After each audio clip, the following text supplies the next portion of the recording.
Hello students, सो हम लोग profit sharing ratio पढ़ रहे थे, change in profit sharing ratio पढ़ रहे थे, जिसमें पार्टनर्स जो है डिसाइड करते हैं, एग्जिस्टिंग पार्टनर डिसाइड करते हैं कि किस प्रकार वो प्रॉफिट शेयरिंग रेशियो को चेंज करेंगे और उसमें क्या क्या इफेक्ट पड़ेगा। तो पहला इफेक्ट हमने देख लिया था गुडविल। अगर पार्टनर्स लोग प्रॉफिट शेयरिंग रेशियो चेंज करते तो गुडविल में क्या इफेक्ट पड़ता है वो हम लोगों ने क्या कर लिया था, लास्ट क्लास में देख लिया था, और क्या ट्रीटमेंट करना वो भी आप लोगों ने सीख लिया था, और उससे रिलेटेड कुछ क्वेश्चंस वगैरह भी आप लोगों ने बना लिया होगा। ठीक है, देखो गुडविल के अलावा पार्टनरशिप में बहुत सारी चीजें होती है। जैसे सबसे कुछ चीजें जो होती है मैं बता रहा हूं आप लोगों को। जैसे पार्टनर्स के पास कुछ चीजें पड़ी होती है, जैसे रिजर्व, पार्टनरशिप फॉर्म में reserve and accumulated loss profit पड़ा होता है। Accumulated profits. एक्यूमुलेटेड प्रॉफिट का मतलब होता है अनडिस्ट्रीब्यूटेड प्रॉफिट, यानी ऐसा प्रॉफिट जो बांटा नहीं गया था, अनडिस्ट्रीब्यूटेड प्रॉफिट। ठीक है, तो ये कुछ चीजें पड़ी होती है, फंड में पड़े रहता है, जिसे रिजर्व या फिर एक्यूमुलेटेड प्रॉफिट कहा जाता है। ठीक, तो इसकी कैटेगरी में क्या क्या चीजें आती है, देखो सबसे पहला चीज तो इसमें आता है जैसे कि रिजर्व, कोई भी किसी प्रकार का रिजर्व, चाहे वो जनरल रिजर्व हो या फिर कोई भी कॉन्टिंजेंट रिजर्व हो, इसी में आ जाता है। जनरल रिजर्व हो या कॉन्टिंजेंट रिजर्व हो। रिजर्व क्या होता है, जो पार्टनर्स लोग बचत करके रखते हैं। जैसे रिजर्व का मतलब क्या होता है मैं समझा दूं। रिजर्व क्या होता है, जैसे मान लीजिए तीन पार्टनर्स है, यहाँ पे ए बी सी तीन पार्टनर्स है। इन लोगों को प्रॉफिट हुआ, मान लो इनके बिजनेस को 15,000 रुपए प्रॉफिट हुआ, तो 15,000 आपस में इन लोगों को बांट लेना चाहिए था, बट इन्होंने ऐसा नहीं किया। इन्होंने क्या किया, इस 15,000 में से 5,000 रुपए हर साल रिजर्व में डाल देते हैं, और बाकी 10,000 क्या कर लेते हैं, आपस में इन लोग बांट लेते हैं, अपने घर ले जाते हैं, बांट लेते हैं। मतलब 5,000 इन्होंने बांटा नहीं है, रिजर्व में डाल दिया है। ऐसे ही करते करते वो फ्यूचर के पर्पज से बहुत सारे पैसे इसमें इकट्ठे हो जाते हैं। मान लो इसमें 10 साल तक ऐसी काम किए, तो इस साल 10 साल तक इनका कुल मिला के 50,000 रुपए क्या हो गया, रिजर्व में जमा हो गया। ठीक, अब मान लो पहले लोग 1:1:1 के पार्टनर थे, तो इस पे हक कैसा है इनका, 1:1:1 का क्या है, इक्वल हक है इस 50,000 पे। ठीक है, अब इन्होंने डिसाइड किया, अब प्रॉफिट शेयरिंग रेशियो चेंज हो रहा है, तो इन्होंने डिसाइड किया कि हम जो प्रॉफिट शेयरिंग रेशियो चेंज कर रहे हैं, अब हम लोग 3:2:1 में बांटेंगे। तो अब इस पे हक कैसा हो जाएगा, 3:2:1। तो यार हक बदल गया कि नहीं बदल गया, तो हो सकता है किसी को नुकसान हो रहा होगा, किसी को फायदा हो रहा होगा, तो इसका भी बड़ा लोचा हो जाता है ना, यही चीज है। तो रिजर्व में भी जो चीज पैसे जमा है, उसको भी हक क्या हो जाता है, बदल जाता है। तो उसको भी अपन को क्या करना पड़ता है, जैसे गुडविल को एडजस्ट करते थे, सेम उसी प्रकार इसको भी क्या करना पड़ेगा, हम लोग को एडजस्ट करना पड़ेगा। ठीक है, तो सेम इसी प्रकार इसको एडजस्ट करना होता है। तो इस रिजर्व में, रिजर्व के नाम पे क्या क्या चीजें आती है वो हम लोग डिस्कस करते हैं। देखिए इसके साथ क्या क्या चीजें रहती है। एक तो आपका रिजर्व रहता है बिजनेस का, दूसरा होता है एक्यूमुलेटेड प्रॉफिट, मतलब प्रॉफिट एंड लॉस अकाउंट का। प्रॉफिट एंड लॉस अकाउंट का अगर कोई क्रेडिट बैलेंस है, मतलब प्रॉफिट है, ऐसा प्रॉफिट जो अनडिस्ट्रीब्यूटेड है, बांटा नहीं गया है, वो प्रॉफिट है। ठीक है, इसके अलावा वर्क्समैन कॉम्पेंसेशन है, वर्क्समैन कॉम्पेंसेशन फंड है, वर्क्समैन कॉम्पेंसेशन फंड या फिर रिजर्व है। ओके, और चौथा मान लो इन्वेस्टमेंट फ्लक्चुएशन फंड है। ऐसे का कुछ फंड होते हैं, पढ़ेंगे, इन्वेस्टमेंट फ्लक्चुएशन फंड है, फ्लक्चुएशन फंड्स है, इस प्रकार के कुछ फंड्स है, ये बचत वाले फंड्स होते हैं। वर्कमैन कॉम्पेंसेशन फंड क्यों बनाया जाता है, मान लीजिए हमारे यहाँ कोई वर्कर काम कर रहे, कल को उनका एक्सीडेंट हो जाएगा, तो उनको कॉम्पेंसेट तो करना पड़ेगा ना, तो उसके लिए अपन एक फंड बना के रखते हैं, और पार्टनर्स अपने प्रॉफिट में से कुछ शेयर उस कॉम्पेंसेशन फंड में क्या करते हैं, डालते हैं। अगर कल को कोई इंप्लॉय का एक्सीडेंट हो गया या डेथ हो गया, तो उसको कॉम्पेंसेट करेंगे इन लोग, और नहीं हुआ तो सारा पैसा इनका, तो वर्कमैन कॉम्पेंसेशन फंड। दूसरा इन्वेस्टमेंट फ्लक्चुएशन फंड की बारी आ जाती है, यहाँ पे होता है इन्वेस्टमेंट फ्लक्चुएशन फंड। तो इन्वेस्टमेंट फ्लक्चुएशन फंड क्या होता है, देखो पार्टनर्स लोग बहुत सारे इन्वेस्टमेंट करते हैं, तो इन्वेस्टमेंट का कभी इन्वेस्टमेंट खरीदा, मान लो 10,000 रुपए का इन्वेस्टमेंट खरीदा, तो इन्वेस्टमेंट का कुछ भरोसा नहीं रहता, कभी पैसा बढ़ भी सकता है और कभी क्या हो सकता है, पैसे का वैल्यू घट भी सकता है, तो प्रॉफिट भी हो सकता है या फिर क्या हो सकता है, हम लोग को लॉस भी हो सकता है। तो इस प्रकार की चीजें आ जाती है, तो वो होता है फंड। फायदा हो गया तो पार्टनर्स का, नुकसान भी हुआ तो किसका, पार्टनर्स का। तो इन्वेस्टमेंट फ्लक्चुएशन फंड का क्रेडिट बैलेंस अगर है तो इस कैटेगरी में आता है। और ये कैसे निकालते हैं, वर्क्समैन कॉम्पेंसेशन फंड रिजर्व अगर निकाल के दिया रहेगा तो वही लो, और नहीं दिया रहेगा तो कैसे निकालते हैं इसको निकालते हैं मार्केट वैल्यू में से बुक वैल्यू को घटा देते हैं, तो तुम्हारा वर्क्समैन कॉम्पेंसेशन रिजर्व आ जाता है। इसका भी वही कहानी है, मार्केट वैल्यू में से बुक वैल्यू को घटा दीजिए तो क्या निकल आएगा, इन्वेस्टमेंट फ्लक्चुएशन फंड क्या हो जाएगा, निकल आएगा। ये पार्टनर्स का फायदा वाली बातें हैं, ये पार्टनर्स के फायदे वाली बातें हैं, और इसको अपन बोलते हैं क्रेडिट बैलेंस। इन सब का बैलेंस कौन सा बैलेंस होता है, क्रेडिट बैलेंस होता है, दिमाग में बैठा लो। ठीक है, तो ये बात हुई रिजर्व एंड एक्यूमुलेटेड प्रॉफिट की। ठीक है, इसी के अपोजिट कुछ चीजें होती है, एक्यूमुलेटेड लॉसेज होते हैं। एक्यूमुलेटेड लॉसेस भी होते हैं। क्या होते हैं इसके कैटेगरी में? नंबर 1, सबसे पहला प्रॉफिट एंड लॉस अकाउंट का डेबिट बैलेंस होता है। डेबिट बैलेंस का मतलब होता है लॉस, फर्म को लॉस भी हो जा रहता है। नंबर 2, डिफर्ड रेवेन्यू एक्सपेंसेस भी होते हैं। क्या होते हैं सर? डिफर्ड रेवेन्यू एक्सपेंसेस, यानी ऐसे एक्सपेंसेस जो हमने, बड़े एक्सपेंसेस होते हैं जिसको अपन लॉन्ग टर्म पीरियड के लिए टाल देते हैं। अब इसका एक्सप्लेन करने में उतना टाइम नहीं है, बड़ा लंबा है वो, जब अपन धीरे आगे बढ़ेंगे नेक्स्ट क्लास में तो अपन सीखेंगे। इसमें 2 चीजें आती है, बहुत सारी चीजें आती है, बट इसमें पहला तो एडवर्टाइजमेंट याद रख लो। एडवर्टाइजमेंट, सस्पेंस एक्सपेंसेस आ जाता है, सस्पेंस एक्सपेंसेस। और दूसरा हम लोग अदर सस्पेंस एक्सपेंसेस अगर दिया रहेगा तो उसको आप ले सकते हैं। या फिर और एक चीज देख लो, इसी में आ जाता है प्रीलिमिनरी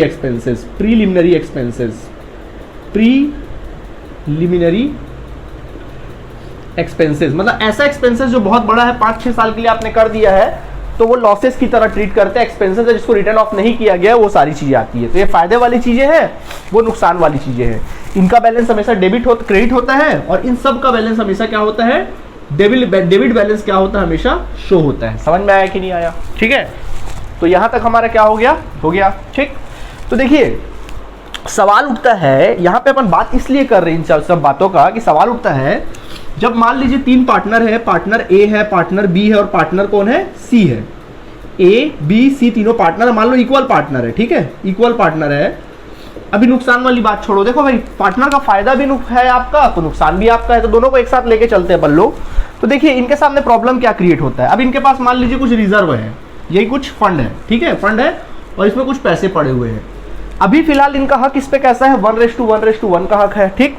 इन्होंने डिसाइड किया कि यार हम लोग अब से ना रेशियो को बदल देते हैं, और रेशियो हमारा 3:2 क्या रहेगा? 1 रहेगा। तो इसमें हक बदल गया कि नहीं बदल गया? पूरा पार्टनरशिप नया हो रही ना। तो देखो उनके पास 2 ऑप्शन है, इस पे हक का 2 ऑप्शन है। या तो क्या करे, अब इसमें हक बदल जाएगा, पहले इनका बराबर हक था, अब इनका 3:2:1 के रूप में हक हो जाएगा। तो किसी का बढ़ेगा, किसी का हिस्सा क्या हो जाएगा? घट जाएगा, बड़ा प्रॉब्लम क्रिएट हो जाएगा, है ना। तो इसके लिए 2 ऑप्शन है। या तो पहला क्या करे, या तो पहला इसको इन्होंने क्या कर दे मालूम है? सीधा बंद कर दे, सीधा इसको क्या कर दे? क्लोज कर दे। क्लोज करने का मतलब है कि ये पैसे को आपस में लोग क्या कर ले? बांट ले। पहला ऑप्शन है या तो क्लोज कर ले, यानी कि ये पैसे को आपस में बांट ले। और बांटते कैसे हैं? ये सारे पैसे को उठाकर पार्टनर्स के कैपिटल अकाउंट में अपन क्या कर दे? डाल दे, क्रेडिट कर दे। इसको उठा के सीधा पार्टनर्स के कैपिटल अकाउंट में क्या कर दे? डाल दे, क्रेडिट कर दे। ये ऑप्शन है, ठीक। या फिर दूसरा ऑप्शन है कि इसको बंद ना करे, इसको बंद मत करो। दूसरा ऑप्शन है कि इसको ऐसे इतने रुपए रहने दो, जितने रुपए पड़ा है उस पर रुपए रहने दो।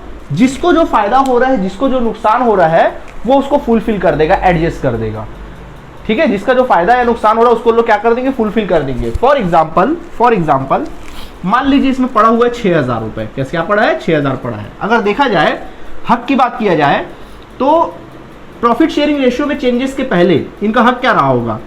ए का हक इसमें 2,000 रुपए का रहा होगा, बी का 2,000 रहा होगा, सी का भी कितना रहा होगा? 2,000 रहा होगा। सही बात है, हक, ठीक है। अब चूंकि प्रॉफिट शेयरिंग रेशियो आया, चेंज हो गया, अब इनका हक कैसे हो गया? 3:2:1 में। मतलब ए को मिलेगा 3,000, पहले इसका ये हक था, अब नया हक में क्या है इसका? ए को मिलेगा 3,000, बी को मिलेगा 2,000, सी को मिलेगा कितना? 1,000, है ना। यानी देखा जाए तो पहले ए को क्या हो रहा है? 1,000 का फायदा हो रहा है, बी को तो कुछ नहीं हो रहा है, ना फायदा ना नुकसान, उसका वही स्थिति है।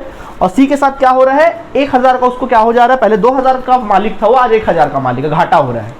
तो ये कर सकते हैं कि इसको फायदा हो रहा है, इसको घाटा हो रहा है, तो ये इसको क्या कर दे? जो भी पैसा वैसा है देख के क्या कर दे? फुलफिल कर दे, मैटर क्लोज कर दे, जैसे गुडविल में करते थे। Gaining partners capital account debit to sacrificing capital partners capital account, इस तरह से अपन कर सकते। 2 ऑप्शन है। क्या बोला मैंने? या तो आप सीधा इसको बंद करो, बांट लो आपस में और फिर से नया रिजर्व बनाओ, वो एक ऑप्शन है। दूसरा ऑप्शन ये है कि उसको वैसे ही रहने दो, जो भी जिसको नुकसान वगैरह हो रहा है वो आपस में पार्टनर क्या कर ले? फुलफिल कर ले। 2 ऑप्शन है। तो पहले ऑप्शन को अपन कहते हैं पहले ऑप्शन को अपन क्या कहते हैं? चलो अब मैं ऑप्शन को समझाता हूं। ये तो आपने लिख लिया होगा उम्मीद है। अब मैं दोनों ऑप्शन को समझाता हूं, ठीक है। तो देखिए मिटा देते इसको हम आपको। तो पहला ऑप्शन बताते हैं, जो हम लोग क्या कर रहे थे? क्लोज कर रहे थे वाले ऑप्शन के बारे में बताते हैं।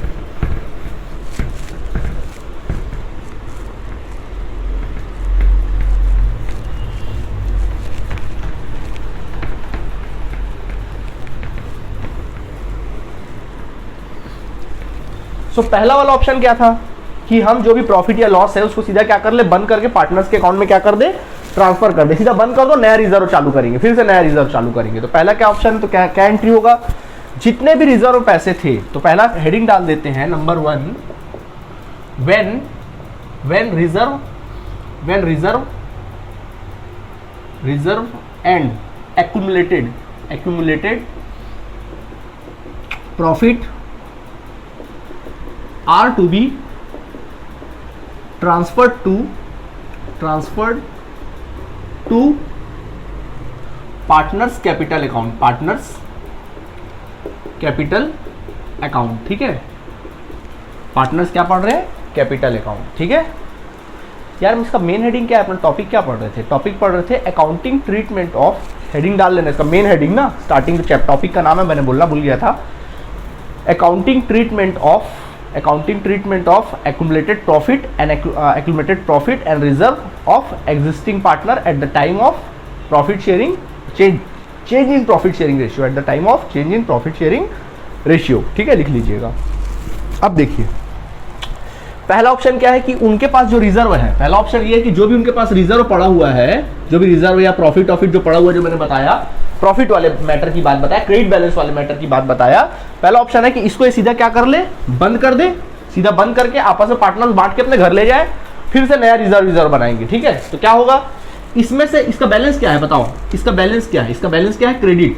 तो इसमें से पैसा आप निकाल लोगे तो क्या करना पड़ेगा, इसको डेबिट, यानी रिजर्व में से पैसा निकालोगे और किसके अकाउंट में डाल दोगे, पैसे को पार्टनर्स के कैपिटल अकाउंट में पैसा डाल दोगे।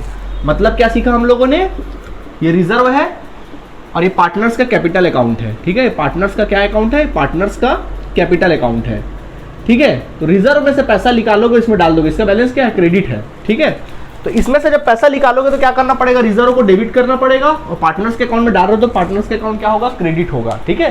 तो आपस में सीधा बांट दोगे, तो क्या एंट्री बनेगा, देखिए इसकी एंट्री क्या बनेगी। तो देखिए आप रिजर्व या प्रॉफिट में से पैसा निकाल रहे हैं तो उसको क्या करना पड़ेगा, डेबिट। तो एंट्री बनेगी, अगर रिजर्व से निकाल रहे हैं तो रिजर्व अकाउंट डेबिट, अगर आप प्रॉफिट से निकाल रहे हो तो profit and loss account debit, लेकिन कौन सा वाला, बशर्ते वो प्रॉफिट रहे, लॉस ना रहे ना, प्रॉफिट अकाउंट डेबिट। अगर वर्कमैन कॉम्पेंसेशन से निकाल रहे तो workmen compensation reserve accounts debit, आप पूरा लिख लीजिएगा। और इन्वेस्टमेंट फ्लक्चुएशन से निकाल रहे हो तो investment fluctuation fund accounts debit, जहां जहां से आपका जिस फंड से पैसा निकाल रहे हो उसको क्या कर देना, डेबिट। और किसके अकाउंट में जा रहा है पैसा, टू ऑल पार्टनर्स, किसमें जा रहा है, टू ऑल पार्टनर्स कैपिटल या फिर करंट अकाउंट, किसमें जा रहा है, to all partners capital account में जाएगा ये पैसा, या फिर किसमें जाएगा, करंट अकाउंट। मतलब ये आपस में बांट लेंगे, वो भी कौन से रेशियो में, ओल्ड रेशियो में, पुराने रेशियो बांट लेंगे और फिर से नया रिजर्व लोग चालू करेंगे, फिर से नया सीरीज लोग स्टार्ट करेंगे, ठीक है। ये एक ऑप्शन है, ठीक, पहला ऑप्शन। ओके सर, ठीक है। नरेशन क्या लिखेंगे, इसका नरेशन लिखेंगे बीइंग, नरेशन लिखना है being reserve and accumulated profits is transferred to partners capital account partners capital account in their old ratio, in their किस रेशियो में करना है, ओल्ड रेशियो में अपन क्या कर देंगे, सीधा ट्रांसफर कर देंगे। आई बात समझ में, बिल्कुल सिंपल था। जिस प्रकार प्रॉफिट को आप बंद कर रहे हो सीधा, वैसे ही आप लॉस को ही बंद कर दोगे। तो देखो प्रॉफिट क्या होता है, पार्टनर्स के अकाउंट में डाला जाता है, और लॉस अगर होता तो क्या करा जाता है, निकाला जाता है पार्टनर्स के अकाउंट से। तो पार्टनर का अकाउंट क्या हो जाएगा, डेबिट, है ना, पार्टनर का अकाउंट क्या हो जाएगा, डेबिट। तो एंट्री बनेगा all partners capital account debit, all partners capital या फिर current account debit, all partners capital या फिर करंट अकाउंट डेबिट, क्योंकि निकाल रहे हैं। चूंकि इन बैलेंस को हम लोग बंद कर रहे हैं, ये अकाउंट को बंद कर रहे हैं, तो ये डेबिट बैलेंस है, इनका बैलेंस क्या होता है, हमेशा डेबिट होता है। तो जब बंद करोगे तो क्या करना पड़ेगा, क्रेडिट करना पड़ेगा। तो क्या हो जाएगा, to profit and loss account, to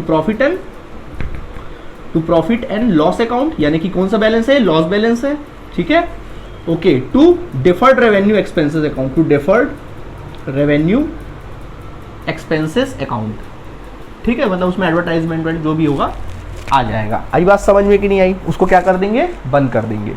वो भी किस रेशियो में, वही लिखोगे, बीइंग, क्या लिख दोगे, being profit and loss account and deferred deferred expenses account is transferred to partners capital account in their old ratio okay, in their old ratio, मतलब किस रेशियो में बांटोगे इसको? ओल्ड रेशियो में जो पैसा होगा उसको क्या कर देना, जो भी होगा बांट देना। यहाँ भी ओल्ड रेशियो, यहाँ पे भी ओल्ड रेशियो। ये हमने क्या किया था, रिजर्व एक्यूमुलेटेड लॉस को कैपिटल अकाउंट में ट्रांसफर किया था। इसमें हमने क्या किया, लॉसेस को एंड एक्यूमुलेटेड लॉसेस को, एक्यूमुलेटेड लॉसेस को एंड डेफर्ड एक्सपेंसेस को हमने ट्रांसफर किया। Deferred expenses are to be transferred to partners capital account. ये हमने किया। यानी पहला ऑप्शन क्या बोला मैंने कि जब प्रॉफिट शेयरिंग रेशियो चेंज होगा तो आप सारी चीजों को पार्टनर्स के अकाउंट में डाल दो, बांट दो, उनको दे दो, नए सिरे से चालू करो। पहला ये ऑप्शन है। आई बात समझ में कि नहीं आई? आ गई अच्छे से बात? ठीक है। अगर हम उस रिजर्व को क्या करते हैं, सीधा बांट देते हैं, तो सीधा अगर आप प्रॉफिट बांट रहे हो या रिजर्व बांट रहे हो तो रिजर्व से पैसा निकालोगे, प्रॉफिट से पैसा निकालोगे, तो एंट्री बनेगा reserve account debit, profit and loss account debit. अगर आपने वर्क्समैन कॉम्पेंसेशन वगैरह से भी निकाला, ज्यादातर तो यही आएगा, ये तो बहुत कम आएगा। तो reserve account debit, profit and loss account debit to partners capital account, old ratio बांट दो, खत्म बात। ठीक, नए सिरे से लोग चालू करेंगे अगले साल से। ओके, अगर लॉस है तो लॉस क्या कर लो, निकाल लो। तो partners capital account debit to profit and loss account to deferred revenue expenses account. Expenses losses के आइटम होते हैं, बांट दिए, खत्म। ये एक कहानी ये हो गई। ठीक है, ओके, ठीक है, ओके सर, हो गया ये। या फिर दूसरा ऑप्शन है कि रिजर्व को अपन रहने देते हैं, रिजर्व को या लॉसेस को अपन बांटते नहीं, इसको यहीं रहने देते हैं, बस इसको एडजस्ट कर देते हैं, उसको ओपन बुक में ओपन नहीं रहने देते हैं, बांटना नहीं, वही का वैसी रहना है। जिसको जो नुकसान हो रहा है, फायदा हो रहा है, उसको अपन फुलफिल कर देते हैं। पार्टनर्स आपस में क्या कर लेंगे, देख लेंगे। ये भी एक ऑप्शन है। पहला ऑप्शन क्या था कि सीधा उसको बंद कर दो, हमेशा के लिए बुक से क्या कर दो, हटा दो, जो हमने हटा दिया। ठीक है। तीसरा ऑप्शन है कि भाई इसको बंद मत करो, रहने दो, जो भी जिसको फायदा या नुकसान हो रहा है, हक बदल रहा है ना, तो जो भी जिसको फायदा या नुकसान हो रहा है वो आपस में पार्टनर लोग को क्या कर दो, ले दे दो। ये भी एक तरीका है। ठीक है। तो उसमें क्या करते हैं, तो देखिए समझाते हैं। उसमें क्या एंट्री बनेगा, इसको मिटा देते हैं। ठीक, तो ये ऑप्शन समझ में आ गया होगा आपको। दूसरा ऑप्शन क्या है, हम आपको एक्सप्लेन करते हैं।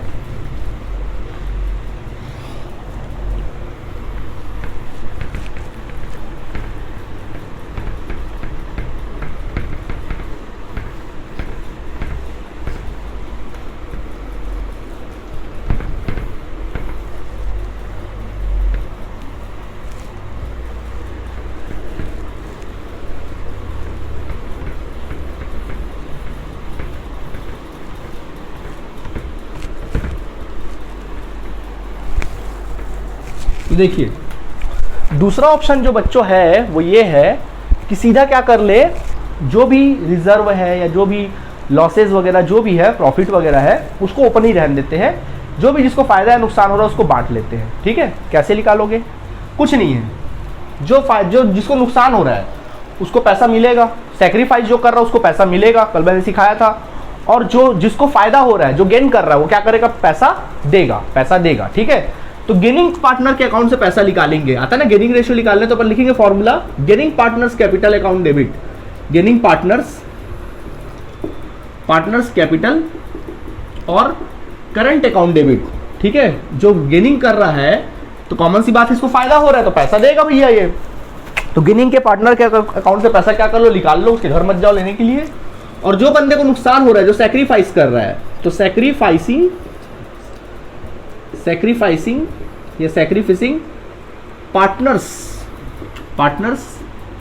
कैपिटल या फिर करंट अकाउंट कैपिटल या फिर क्या करंट अकाउंट क्रेडिट कर दो। बस इतना ही सा काम करना है। समझ में आया कि नहीं आया? इतना सा काम करना है। सवाल उठता सर ये अमाउंट कौन सा एडजस्ट होगा, जैसे अपन गुडविल एडजस्ट नहीं करते थे सैक्रिफाइस रेशियो में और गेनिंग रेशियो में, बस वैसे ही यहाँ पे अमाउंट को एडजस्ट कर देना आप लोगों ने। ठीक है। आप बोलोगे सर वो अमाउंट क्या होगा, बिल्कुल सिंपल है। क्या अमाउंट होगा, तो अमाउंट आपको वर्किंग नोट में कैलकुलेट करना पड़ेगा। तो बच्चों अमाउंट कैलकुलेट करोगे, देखिए आपके पास जो भी रिजर्व है ना, फायदा वाला चीज, जो भी क्रेडिट बैलेंस है, जो भी कौन सा बैलेंस है, क्रेडिट बैलेंस है, उनको जोड़ लो। रिजर्व हो गया, कोई भी रिजर्व हो गया, या एक्यूमुलेटेड प्रॉफिट हो गया, यानी कि प्रॉफिट एंड लॉस अकाउंट का credit balance, profit and loss account का क्रेडिट बैलेंस हो गया, यानी कि प्रॉफिट हो गया। एक्यूमुलेटेड प्रॉफिट हो गया, उसको जोड़ लो, ठीक है। या वर्क्समैन कॉम्पेंसेशन रिजर्व अगर है तो उसको क्या कर लो, जोड़ लो। और अगर कोई इन्वेस्टमेंट फ्लक्चुएशन फंड है तो उसको भी क्या कर लो, जोड़ लो। लेकिन ये कौन सा अमाउंट रहेगा, market value minus book value वाला अमाउंट रहेगा ना। मार्केट वैल्यू माइनस कर लेना किससे, बुक वैल्यू से। जो आंसर प्लस में आएगा ना, हमेशा याद रखना मार्केट वैल्यू को बुक वैल्यू से घटाओगे। ऐसा मत कर देना बुक वैल्यू को पहले लिख दिया, मार्केट वैल्यू को बाद में लिख दिया, ऐसे में गलत हो जाएगा, ठीक है। तो जो भी होगा उसको क्या कर लेना, जोड़ लेना, ठीक। अब इसमें से आप क्या कर देना, जो जो डेबिट बैलेंस होते हैं उनको घटा लेना। जैसे कि क्या, जैसे कि प्रॉफिट एंड लॉस अकाउंट का डेबिट बैलेंस, ठीक है। दूसरा क्या हो सकता है, डिफर्ड रेवेन्यू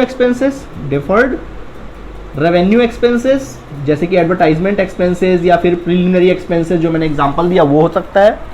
या फिर इन्वेस्टमेंट फ्लक्चुएशन फंड का डेबिट बैलेंस हो सकता है। बोलोगे ये कैसे आएगा सर, जब बुक वैल्यू माइनस करेंगे मार्केट वैल्यू ज़्यादा रहेगा तब की बात है, ठीक है। जब बुक वैल्यू कम होगा और मार्केट वैल्यू ज़्यादा होगा तो वो वाला, बहुत रेयर केस आ गया तो ठीक है। इन तीनों को जोड़ लेना, और इकट्ठे घटा देना।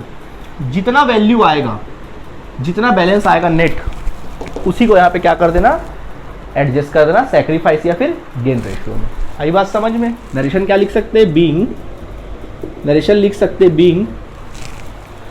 अच्छा ये क्या था, हेडिंग, सॉरी यहाँ हेडिंग तो बदलना ही भूल गए। नंबर 2 क्या था, when reserve and accumulated profit are not to be transfer to capital account. मतलब अपन पार्टनर से कैपिटल अकाउंट ट्रांसफर नहीं कर रहे, सिर्फ एडजस्ट कर रहे। क्या कर रहे, सिर्फ और सिर्फ एडजस्ट कर रहे। सिर्फ हम लोग क्या करने वाले हैं, एडजस्ट करने वाले हैं, और कुछ हम लोग करने वाले नहीं हैं, ओके, सिर्फ एडजस्ट करने वाले हैं। तो इसके लिए क्या होगा, तो अपन लिख सकते हैं adjustment being adjustment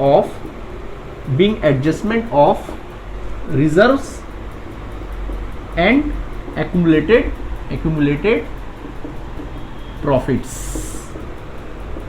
in sacrifice ratio and gaining ratio। आई बात समझ में कि नहीं आया, ठीक है। तो इस प्रकार आप क्या कर सकते हैं, लिख सकते हैं, ठीक है, इस तरह से। तो देखो पहला वाला या तो सीधा क्या करो, बंद करो, उनके अकाउंट में डाल दो, और लॉस है तो निकाल लो, वो एक तरीका है। और दूसरा वाला, जो भी जिसको मत करो उसको बंद मत करो, जो जिसका नुकसान हो रहा है उसको भरपाई कर दो, एक ही एंट्री बनेगी सिंगल। तो बोलोगे सर हमको कैसे करना है, तो भैया आपको ऐसे करना है कि जैसा क्वेश्चन में डिटेल दिया रहेगा उसके अकॉर्डिंग आपको काम करना है। अगर क्वेश्चन में लिखा रहेगा ट्रांसफर करना है तो आप ट्रांसफर वाली एंट्री करेंगे जो मैंने अभी बताया। और अगर क्वेश्चन में लिखा रहेगा कि आपको विदाउट ट्रांसफर, मतलब आपको कुछ ट्रांसफर नहीं करना, without change in your balance sheet, मतलब बैलेंस शीट में कोई चेंजेस नहीं करना है, सीधा एडजस्ट करना है, तो फिर सीधा क्या कर देंगे, एडजस्ट कर देंगे, ठीक है। ओके, तो पहला वाला नोट आपने लिख लिया होगा, ठीक है। दूसरा वाला नोट को भी क्या कर लो, लिख लो, फिर आगे। जैसे इससे रिलेटेड एक क्वेश्चन हम आपको कराते हैं, ठीक है। देखिए क्या लिखा आपके बुक में, क्वेश्चन दिखाते हैं हम आपको, समझाते हैं क्या लिखा। देखिए इससे रिलेटेड एक क्वेश्चन देखते हैं। क्वेश्चन में कहता है X Y and Z are partner sharing profit in the ratio of 4:3:2। आप चाहो तो इसको लिख सकते हैं X Y and Z are partners sharing profit and losses in the ratio of 4:3:2। कहता है, क्वेश्चन बता रहा हूं इससे रिलेटेड, मैं एग्जांपल दे रहा हूं। एक्स वाई एंड जेड तीनों पार्टनर है, 4:3:2 के पार्टनर है, वो भी कब से, ऑन 1 अप्रैल 2017 से। होने दो, on 1 April 2017 they decided to share the profit equally। अब उन्होंने डिसाइड किया कि ये प्रॉफिट पहले ओल्ड था, अब इन्होंने डिसाइड किया कि जो हमारा न्यू प्रॉफिट शेयरिंग रेशियो होगा वो इक्वल होगा, यानी 1:2 क्या रहेगा, 1 रहेगा, ठीक है sir. On that date their book showed following items. आपको उस दिन उनके बुक में ये सब आइटम शो हो रहे थे। पहला प्रॉफिट एंड लॉस अकाउंट का क्रेडिट बैलेंस शो हो रहा था कुछ, यानी कि प्रॉफिट शो हो रहा था, क्रेडिट मीन्स प्रॉफिट, 1,20,000 का प्रॉफिट शो हो रहा था, ठीक है। इसके अलावा शो हो रहा था जनरल रिजर्व 45,000 रुपए का, 45,000 का जनरल रिजर्व शो हो रहा था, 45,000 का जनरल रिजर्व शो हो रहा था, दिखाई दे रहा था इसके बुक में। दूसरा दिखाई दे रहा था वर्क्समैन कॉम्पेंसेशन रिजर्व 60,000 का, वर्क्समैन कॉम्पेंसेशन रिजर्व दिखाई दे रहा था 60,000 रुपए इसका, रुपीज का इसके बुक में। और फाइनली दिखाई दे रहा था advertisement account expenses account, advertisement expenses, advertisement expenses suspense account, यानी कि एडवर्टाइजमेंट एक्सपेंसेस अकाउंट, यानी कितना रुपए दिखाई दे रहा था 90,000, कितना दिखाई दे रहा था 90,000। तो देखो ये तो कंफर्म हो गया आपको, एक्सपेंसेस बोल रहा मतलब क्या है, ये डेबिट बैलेंस है, तो ये तो डेबिट है, बाकी सब क्या रहे होंगे, रिजर्व है, तो सब क्या रहे होंगे, क्रेडिट बैलेंस। ये फायदा और ये क्या रहा होगा, नुकसान रहा होगा। ठीक है, आपको बोलता है record the necessary journal entries, आपको जर्नल एंट्रीज बनानी है। ठीक है, तो दो कंडीशन है इनके बुक में, या तो क्या किया जाए, इन सब को क्या कर दिया जाए, बंद कर दिया जाए, सीधा क्लोज कर दिया जाए, मतलब इनको इनके पार्टनर्स लोग के अकाउंट में सीधा ट्रांसफर कर दिया जाए। जो ट्रांसफर करने लायक है ट्रांसफर कर दो, जो निकालने लायक है उसको क्या कर लो, निकाल लो। ये एक ऑप्शन आपके सामने है। दूसरा ऑप्शन ये है कि भाई सीधा इसको क्या कर दिया जाए, इसको ऐसे ओपन ही रहने दिया जाए बुक में, यानी कि बैलेंस शीट में ओपन ही रहने दिया जाए और सीधा इसको एडजस्ट कर दिया जाए। ठीक है, तो मैं दोनों तरीके से मैं इसको सॉल्व करके बताता हूँ।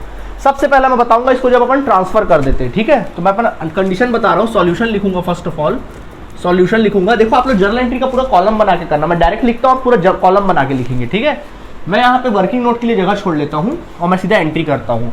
मैं कंडीशन नंबर 1 लिखता हूँ, मैं लिखूंगा when, condition number 1 when reserves लिखेंगे, when reserves and profits, when reserves and profit are to be transferred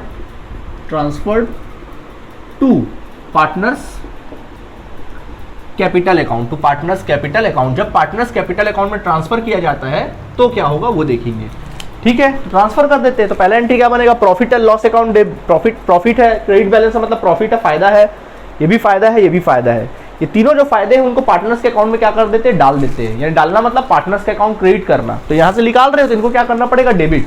तो बच्चों एंट्री बनेगी, फर्स्ट एंट्री बनेगी profit and loss account debit, क्योंकि ये प्रॉफिट है करके profit and loss account debit. दूसरा general reserve account debit, general reserve account debit, reserve accounts debit. Workmen's compensation fund या रिजर्व लिखा है क्या, रिजर्व अकाउंट्स डेबिट। ओके, और वो तो लॉस है तो इसको नहीं लिख सकते, लॉस है वो तो क्रेडिट होगा ना। तो टू क्या लिखेंगे, टू पार्टनर्स कैपिटल अकाउंट। यहाँ कौन कौन पार्टनर्स है, XYZ, तो अपन लिखेंगे to X capital account, to X capital account, अपन लिख लेंगे to X capital account, to vice capital account, to Jades capital account. Okay, to Jades capital account. चलो कितना रुपए, चलो देखें। सबसे पहला रुपए कितना, 1,20,000 का प्रॉफिट एंड लॉस है, 45,000 का जर्नल रिजर्व है और तीसरा 60,000 का ये है। ठीक है, कॉम्पनसेशन है। इन सबको पहले जोड़ लीजिए, कितना रहा देखें टोटल। अगर टोटल अपन बात करते हैं number 1, total upon reserve and profits, reserves and profits अगर टोटल करें तो कितना रुपए होता है देखें। सबको जोड़ लीजिए, 1,20,000 जोड़ लीजिए, प्लस इसमें ऐड कर लीजिए 45,000, प्लस कर दीजिए ऐड 60,000। सबको जोड़ के देख लो कितना रुपए होता है। सबको फटाफट जोड़ लीजिए कितना रुपए होता है। 1,20,000 प्लस 45,000 प्लस 60,000, तो 2,25,000 आ जाएगा। 2 लाख कितना आ जाएगा, 25,000। ये आ गया 2,25,000। टोटल है 2,25,000, ये टोटल है। ठीक है, अब इस 2,25,000 को ओल्ड रेशियो में बांट देंगे, सीधा बांटना है, चलो बांट देते। तो अपन लिखेंगे ₹2,25,000 is distributed in partners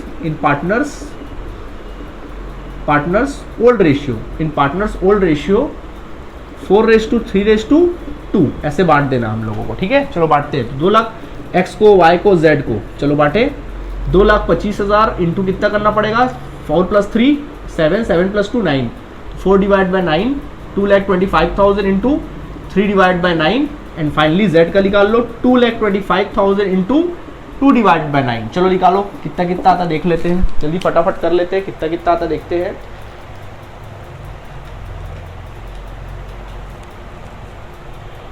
first वाले का आएगा 1 लाख, सेकेंड वाले का करके देख लो 75,000 और थर्ड वाले का आएगा 50,000। ठीक है, इस तरह से। ठीक, तो इस प्रकार से जब हमने बांटा तो एक्स के अकाउंट में जमा होगा 1 लाख कुल मिला के, इसके अकाउंट में जमा होगा 75,000, इसके अकाउंट में होगा 50,000। समझ आया कि नहीं आया? मतलब ये टोटल 2,25,000 को हमने उनके ओल्ड रेशियो बांट के पूरा खत्म कर दिया, समाप्त कर दिया। समझ में आया? अब नरेशन आप वही लिखिएगा जो मैंने आपको स्टार्टिंग में क्या किया, सिखाया। क्या लिखोगे? Being all reserves and profit and loss account is transfer to partners capital account in their old ratio. ये आप लिख सकते हैं, ठीक है? ये एंट्री कर लिए, ओके। इसके बाद एक लॉस था 90,000 रुपए का, इसको भी क्या करना पड़ेगा, बांटना पड़ेगा। तो लॉस का बैलेंस क्या है, डेबिट। जब इसको बंद करेंगे तो क्या करना पड़ेगा, क्रेडिट। और पार्टनर के अकाउंट से लॉस है तो पार्टनर के अकाउंट से क्या करेंगे, निकालेंगे। तो एंट्री बनेगा all partners capital account debit, यानी कि X capital account debit. Entry होगा X capital account debit, Y's capital account debit, जेड्स कैपिटल अकाउंट डेबिट। एंट्री हो जाएगा जेड्स कैपिटल अकाउंट डेबिट। टू, एक ही चीज है, to advertisement suspense account, to advertisement suspense account. ठीक है, कितना रुपए, 90,000। चलिए अब आपका काम क्या है, इस 90,000 को किस रेशियो बांट देना, 4:3:2 में। ये वर्किंग नोट में पूरा लिख लेना ना, 90,000 को बांटते हो पूरा शो करना वर्किंग नोट में। तो मैं निकालता हूँ इसको, कितना कितना आएगा निकाल लो। इसका आएगा 40,000, 30,000 एंड फाइनली 20,000। इस प्रकार से क्या हो जाएगा, ये निकल आएगा। नरेशन आपको बताया गया था, वही नरेशन लिख लेना। Being advertisement suspense account is transfer to partners capital account in their old ratio. समझ में आया? एकदम सिंपल है, हमने सीधा रिजर्व को बंद ही कर दिया, स्वाहा कर दिया। ठीक है, ये एंट्री होता है। कई बार क्या होता है मालूम, इसको अलग अलग भी कर सकते हो सकता है कई बार आपके बुक में अलग अलग किया हो। कैसे किया होगा, हो सकता है सबको अलग अलग बांटा होगा। Profit and loss account debit to X Y Z, इससे कैपिटल अकाउंट क्या होगा। General reserve account debit to X Y Z लिखा होगा। Workman compensation reserve account debit to X Y Z लिखा होगा। मतलब हर एक को अलग अलग क्या किया होगा, बांटा होगा। तो आप वैसे ही बांट सकते हो या फिर इकट्ठे भी जैसे मैंने बांटा वैसे ही बांट सकते हो। दोनों ही सूरतों में दोनों क्या है, करेक्ट है। ओके, चलिए तो इसको नोट करिए आप, फिर आगे देखते हैं। जल्दी से नोट करिएगा। तो ये हो गया नोट आप लोगों का। अब देखिए इसको हम मिटा देते हैं। दूसरा कंडीशन क्या था कि ये दूसरा कंडीशन क्या हो सकता है कि इसको आपको क्या करना है, जो 2,25,000 या जो पैसे हैं, कौन कौन से पैसे हैं, ये सारे पैसे जो है इनको ऐसे ही ओपन रहने दो, मत बांटो। बोलता है बांटो मत, वैसे ही पड़े रहने दो। जिसको जो फायदा या नुकसान हो रहा है उसको आपस में क्या कर दो, इन लोग को डिस्ट्रीब्यूट कर दो, एडजस्ट कर लो। ये अगर अपन को क्वेश्चन में कहता तो क्या होगा, ठीक है, बांटना नहीं है। यानी कि दूसरा कंडीशन क्या कहता है, समझाते, एक मिनट आपको समझाते दूसरा कंडीशन। सो सेकंड कंडीशन देखते हैं, इसको पहले हम लोग अलग कर देते हैं। अब इसका कोई मतलब नहीं फिलहाल, इसको मिटा देते हैं हम लोग। ओके, सो सेकंड कंडीशन में क्या है, सेकंड कंडीशन में है नंबर, सेकंड कंडीशन कहता है when reserve and profit are not to be transferred to partners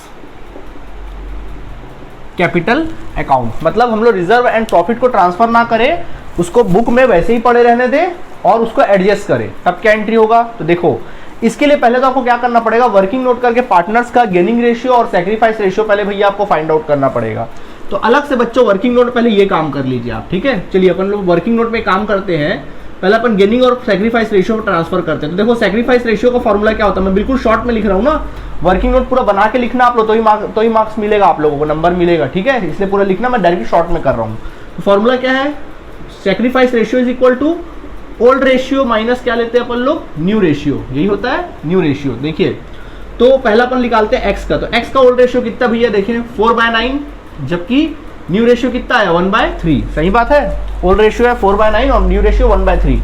LCM आप निकालेंगे कितना आएगा, 9 आएगा एलसीएम। 9 का 9 से डिवाइड करोगे 1 आएगा, 4 1 जा 4। फिर 9 का 3 से डिवाइड करोगे तो 3 आएगा, 3 1 जा 3। यानी पहले वाले बंदे का आ गया 4/9, यानी कि 1/9, यानी कि क्या आया, ये प्लस में आया आंसर। मतलब ये आंसर आया इसका सैक्रिफाइस रेशियो, यानी एक्स जो है सैक्रिफाइस कर रहा है, यानी इसका अकाउंट क्या होगा, क्रेडिट होगा, ठीक है। अब y की बात कर लेते हैं। y का ओल्ड रेशियो 3/9 था और न्यू रेशियो कितना है 1/3।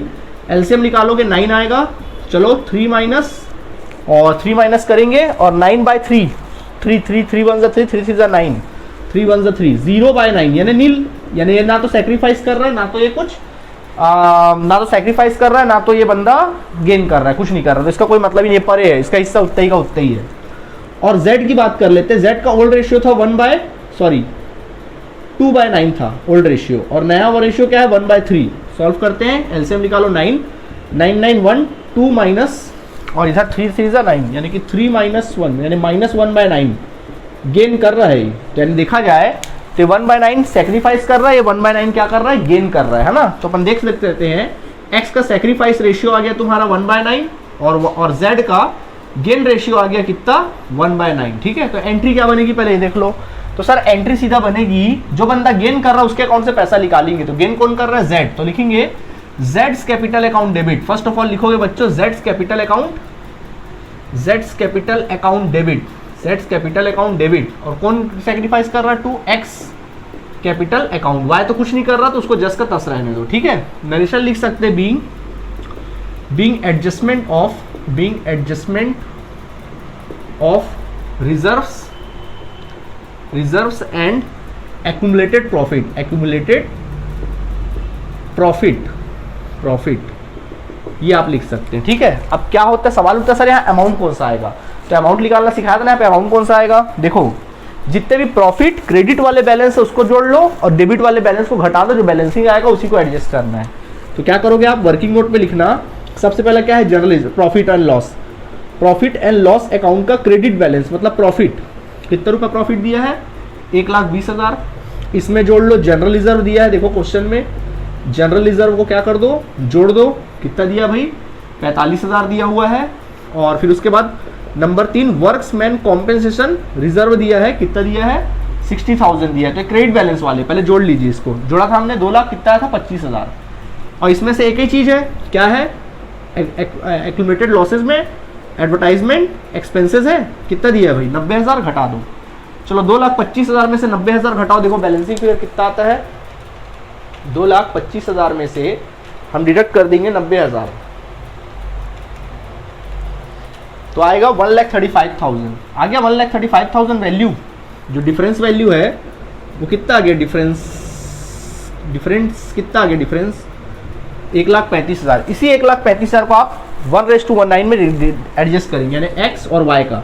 ठीक है, तो अपन लिखेंगे एडजस्टमेंट ऑफ, हेडिंग लिखना एडजस्टमेंट ऑफ ₹1,35,000। ठीक है, चलो x का निकालो 1,35,000 का, तो x का कितना शेयर है 1/9, तो 1/9। ठीक है, तो 1/9 कर दो, और इसका निकाल लो 1,35,000 का, इसका भी 199 है z का, तो z का निकाल लो 1/9, 15,000 आ जाएगा इसका, और इसका भी 15,000 आ जाएगा। ठीक है, कितना आ जाएगा 15,000, तो इसके अकाउंट में डालोगे 15,000 निकालोगे, और इसके अकाउंट में डाल दोगे। जिसके हिस्से में जो भी प्रॉफिट या नुकसान हो रहा है उसको हमने क्या कर दिया, सीधा ले दे के क्या कर दिया, एडजस्ट कर दिया। तो 2 ऑप्शन है भैया, सीख गए, या तो बंद कर दो या तो खुले रहने दो, जो भी पैसा देना लेना है वो एडजस्ट कर दो, इतनी सी तो बात है, कोई बात नहीं है। ठीक है, तो अब स्टूडेंट्स इससे रिलेटेड जो भी क्वेश्चंस है आपके बुक में, बहुत अच्छे से बहुत आसानी से वो क्वेश्चंस आपसे क्या होंगे, बनेंगे ही बनेंगे, बनाइएगा। और बाकी कुछ इससे रिलेटेड अगर कोई वैरायटी वाली क्वेश्चन मुझे दिखाई देती तो नेक्स्ट क्लास में बताऊंगा, अदरवाइज अपन न्यू टॉपिक स्टार्ट करेंगे। ठीक है, तो आज के लिए इतना काफी है। Thank you students.